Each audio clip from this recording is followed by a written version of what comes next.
Hi, this is Trinisha Cottrell, and today I wanted to talk about pretending. So, what made me want to talk about pretending is today at church, my pastor was talking about exposing. Oh, I don't have my phone with me. It's called Exposing the Weakness of Imitation. And so, in the sermon, I put my phone in my room so I don't have my notes because usually I don't bring like a pen and pad. I'll take my notes section out and I'll go back through during the week where I may like look at something in this video or something like that, and I'll go through and read through like all of the things that the pastor preached on, like all of the points. And so as he went and talked about this subject, he talked about how people were they could pretend like they're doing something, like they would not have, it would be like a limitation on authentication or authorization or whatever else. I can't remember what the third one was, but authorization is like when people say, "Oh, God told me this," like in the other video, what I was talking about, and or they'll speak as if they have the power of God instead of calling on the power of God, and or speaking directly to Satan. And I think it's important for us to realize when it's actually God, to use discernment, to pray for the power of discernment so that God can show us what it is that we need to see.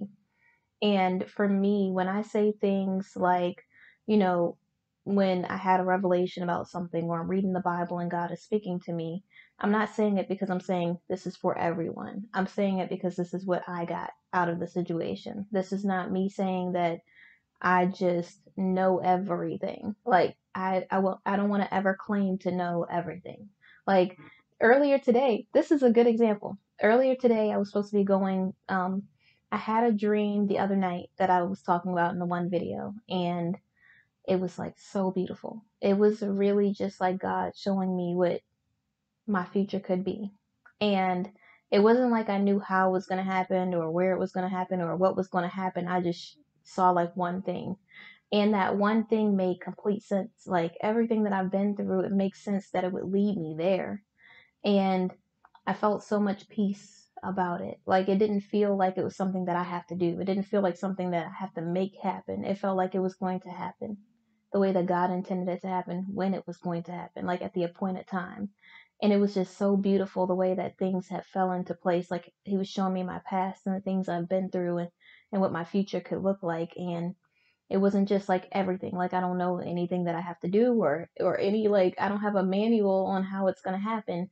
I just saw like this thing that I had always desired, and it made my heart feel so warm, and I don't know, just so peaceful, and it just felt like love. Like I don't know how to describe it, and that's what makes me think that it's God, because I didn't feel confused. I didn't feel like I had to be at a haste with it. I didn't feel like I had to rush into anything or make a super like a hurried, like a rushed decision on anything. I just felt like everything was going to be okay and God's got it. Like it was just one of those things, and it really just gave me comfort. It made me feel content.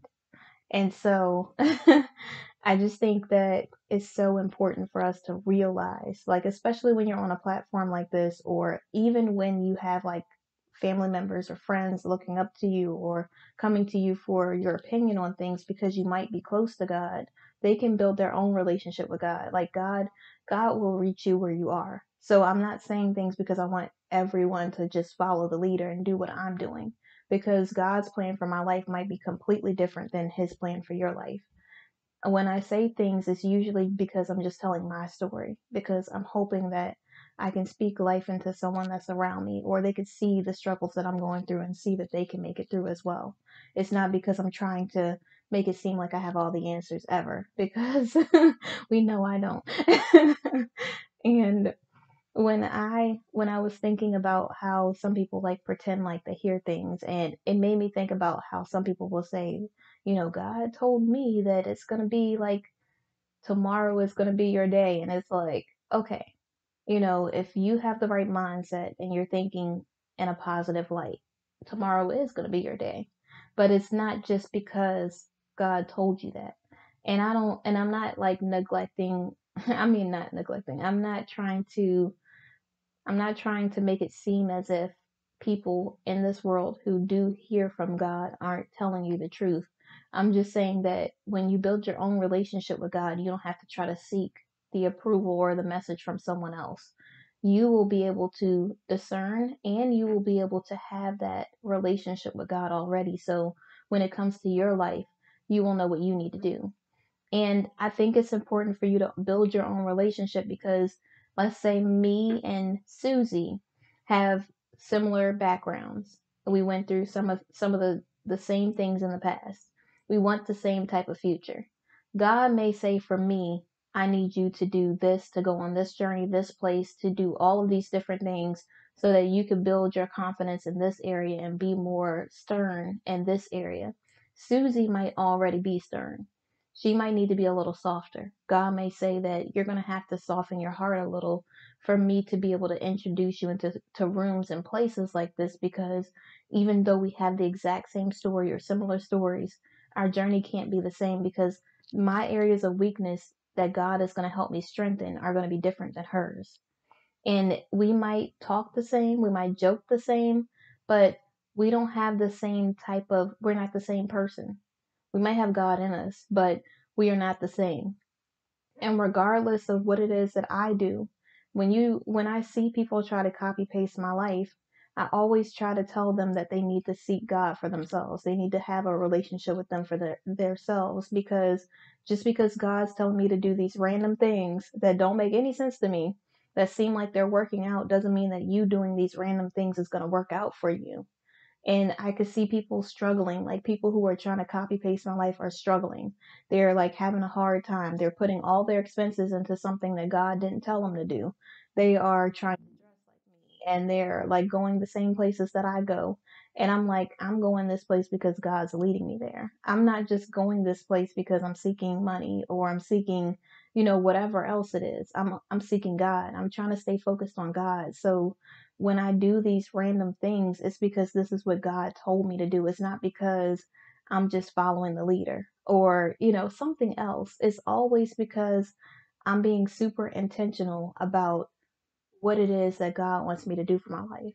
And sometimes I have trouble hearing from God. Sometimes I'm doing something or like in the dream, God said, the reason why you were at this place is so that you can end up here. And I need you to go to this place at 10:30.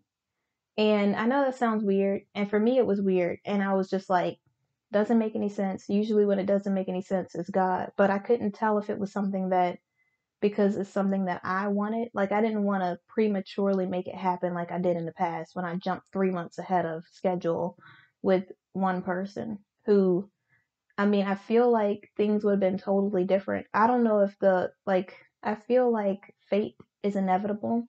So I don't think that the conclusion would have been different, but I think that the journey would have been a little different if I would have waited on God.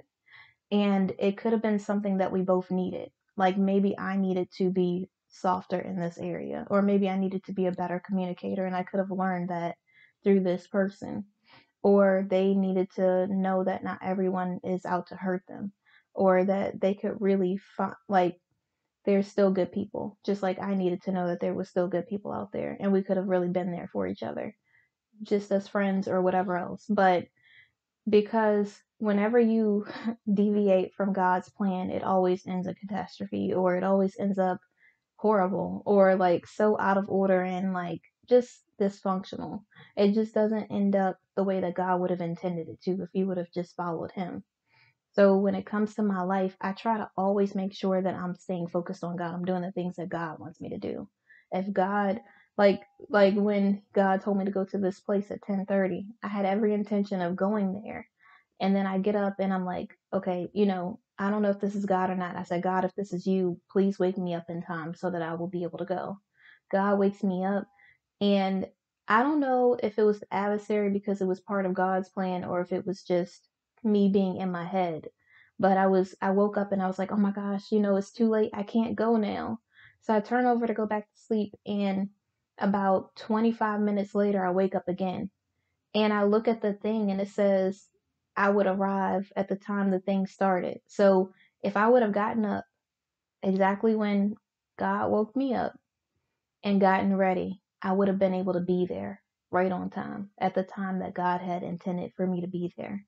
And so when things like that happen, I always like want to beat myself up like, oh my goodness, I missed out on this opportunity because I didn't listen to God. And you know, I'm trying to find like a good balance and like I want to make sure that I don't prematurely go ahead of God, but I also want to make sure I'm obedient to God. And I want to know that it's Him that I'm hearing from. I don't want to just make a decision and then mess up my whole life or make a decision and do something the wrong way. Like I'm so in my head that even when I'm following God, it's like, is this me or is this God?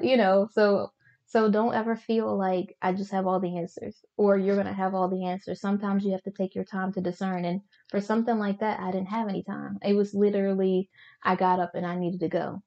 And even after that, I was like, well, I could go now, but even though I would have been super duper late, but I was like, I can go now. And I was just feeling like, oh, I should have went from the beginning and not just waited.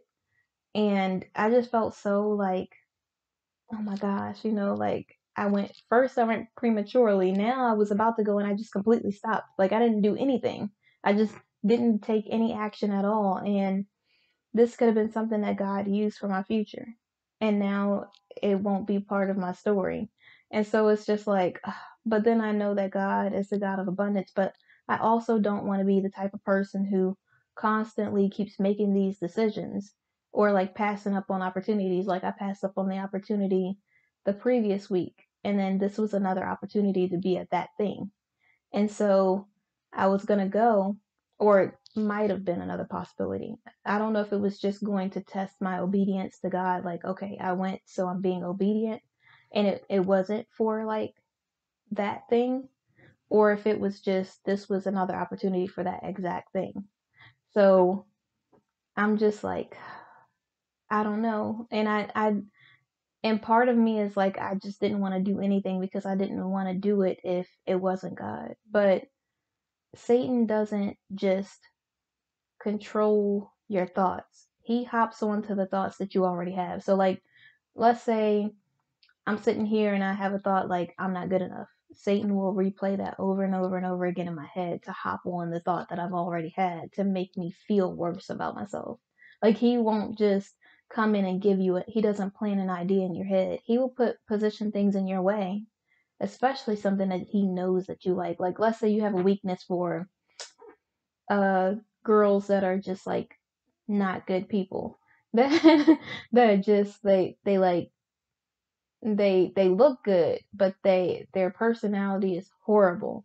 And you just feel like, man, I don't care if her personality is nothing as long as she looks bad. And you get this girl like what girl A is like decent looking and has a good head on her shoulders. Girl B is like bomb looking but has not a good head on their shoulders.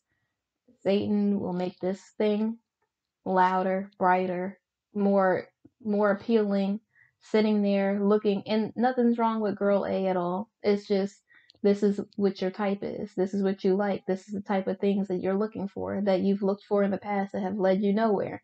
But and this person's all quiet just by themselves. This person's walking past you several times. You done seen them once, now you done seen them 3 times, and Satan's just like, I got him now. Like I know what you like. And meanwhile, God's like, if you would just be patient, this will happen organically. You're not going to have to do anything extra. You won't have to lose anything. The only thing you'll have to do is just be Christ-like in this situation. You'll just have to lead with love in the situation. And you go out of your way, not out of your way, but it's in your eyesight. And then on the other side, I don't know why I always get stuff in my eye, but I can't get it out.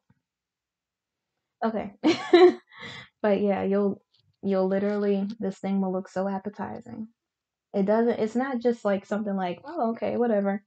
I've seen plenty of people like that. It'll be something about this other person or this other thing that will just draw you in, and you can't understand what it is that's making you want it so badly.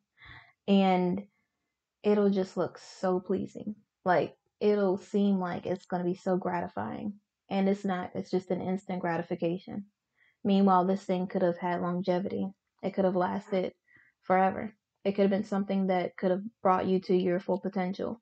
It could have created ideas that you would have never thought of. It could have solved things that you could have never imagined. But because you thought this thing was better, you went for that because that's exactly how Satan works. He will do that with people. He'll do that with jobs. He'll do that with things that you want. Like, you have this house that's reliable that you're living in. Not that I'm saying that you have to pick the worst house if you could afford a better house. I'm just saying that, and nothing's wrong with any place that you pick. I'm just saying in general. He will make it seem as if you really need to spend all of your money on this thing that is only going to give you temporary satisfaction, because after you've been there and you hardly get to live there because you work all the time, so you barely get to sleep there, wake up and go. Like, you don't even get a chance to enjoy your house. But this house is so amazing and you don't even get to appreciate it. Meanwhile, this house that's just like a modern regular house that, it doesn't have all the bells and whistles, but it's something that it could be a home. You pass over it because it doesn't seem like it's not so like huge. It's not something that's drawing you in that you have to have it. It's just something that you get to have. And so I think sometimes in life we really just take for granted things that really are, I don't want to say depth. They have depth to them, but they really truly have everything that you need. But the thing that you used to like, or the thing that seems the most aesthetically pleasing, or it's just drawing you in so hard, like it seems like it would be so satisfying, it's a thing that will be, it'll be harder to resist. And so I just think it's so crazy how he does it. He really just, he knows what your weaknesses are and just manipulates them for his advantage.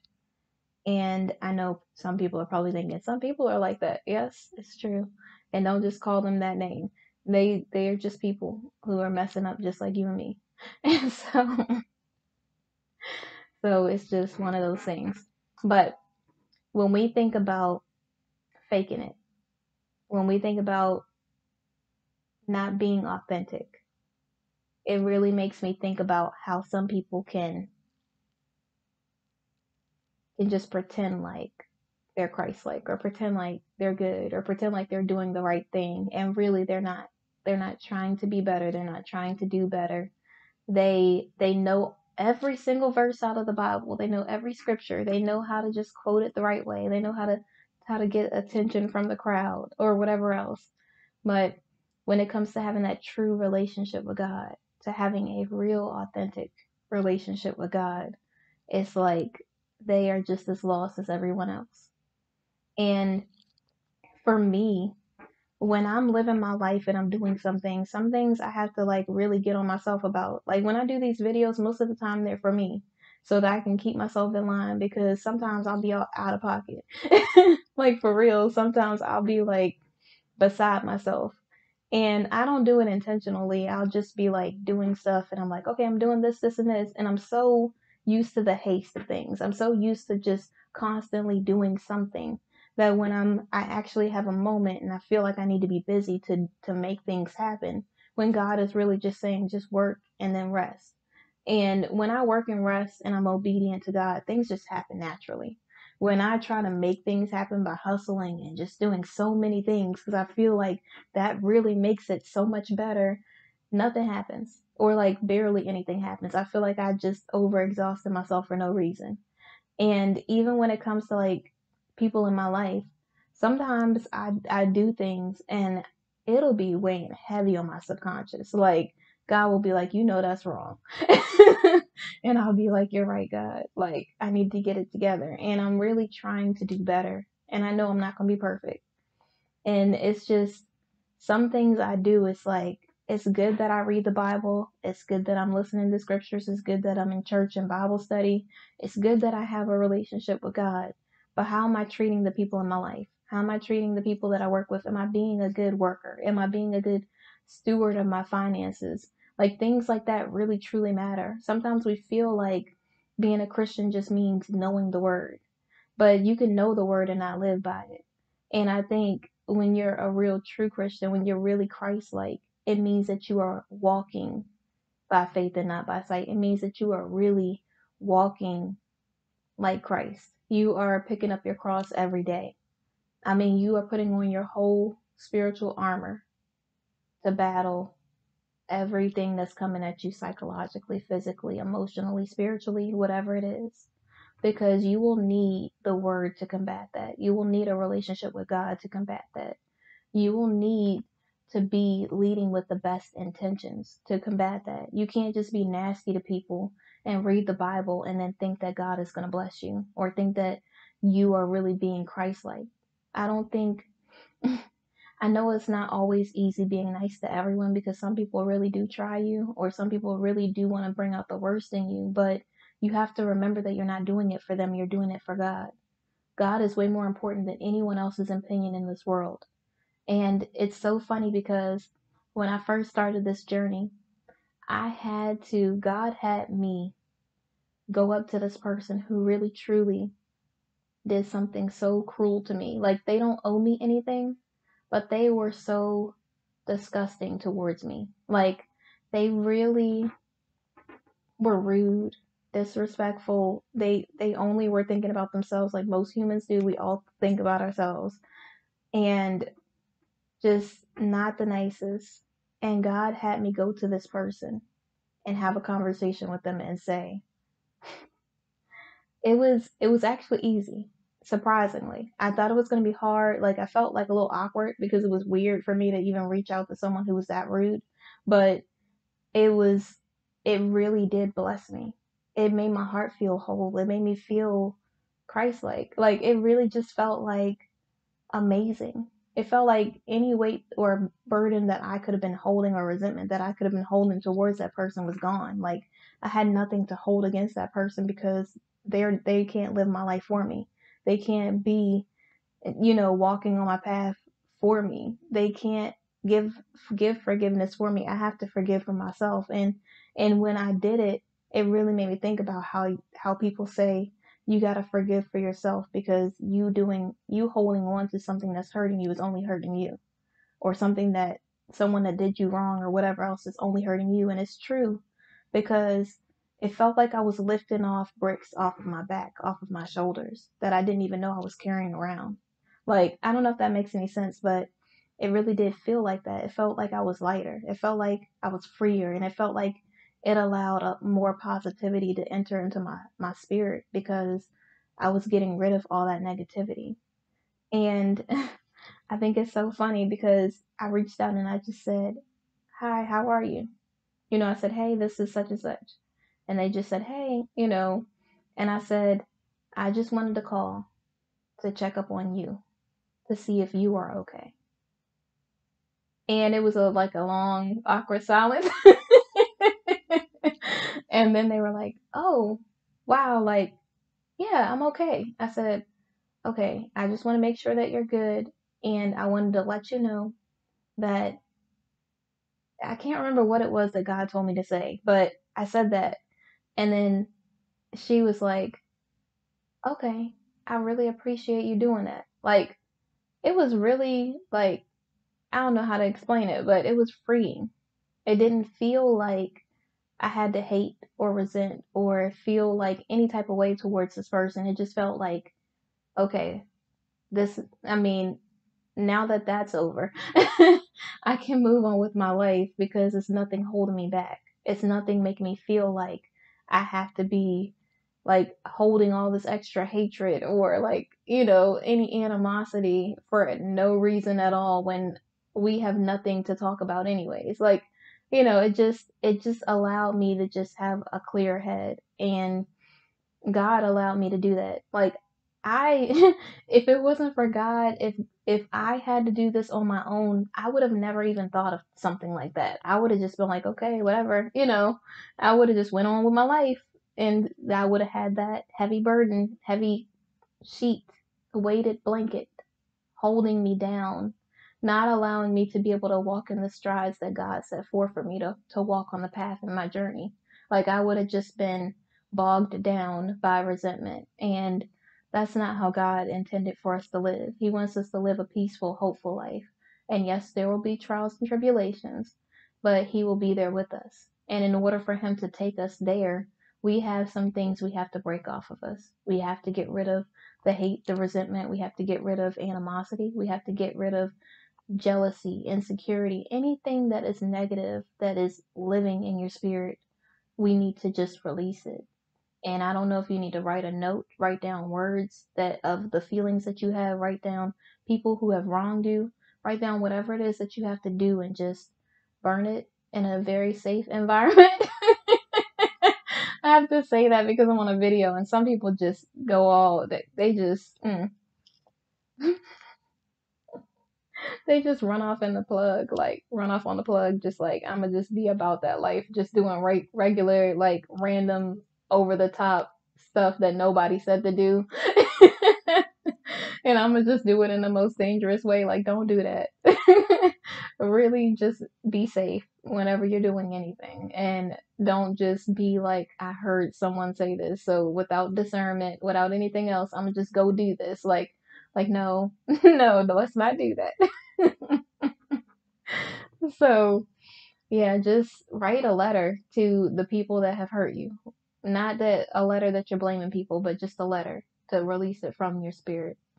Write down like words that have hurt you in the past. Write down anything that you've had to deal with. Like with me, it was bullying. So I wrote down all the bullying stuff and I just released it because I can't hold on to that any longer. I have to be strong for people that are coming behind me. I need to be strong for my daughter. I need to be strong for my family and friends and other people that I come in contact with. I can't have all this negativity and hate and resentment and try to help people or speak life into them. They're going to feel that energy. And in order for me to be like light and smiling and to encourage others, I need to have a fulfillment of hope and peace in my heart and my spirit and my soul.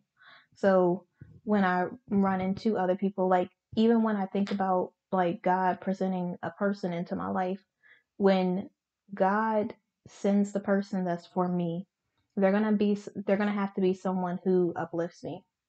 They're gonna have to be someone who's not hating on me or like feeling like jealous of anything that I have or do. They're gonna really have to be the type of person who knows that I have my purpose that I have to fulfill. They're gonna have to know that I'm not going to be able to pour from an empty place. I can't just have everything given to that person and get nothing. I can't just feel like crap and then speak life into other people. I need to be full as well. And I would want to fill them. I'm not saying I would just only want it me, me, me. I'm just saying that it would have to be a real special person that would be able to do that, to know that this is my destiny. And I can't do that if someone's playing manipulative games, if someone is trying to make me feel badly about myself or trying to just take all of the positivity out of me and turn it into something horrible and like negative.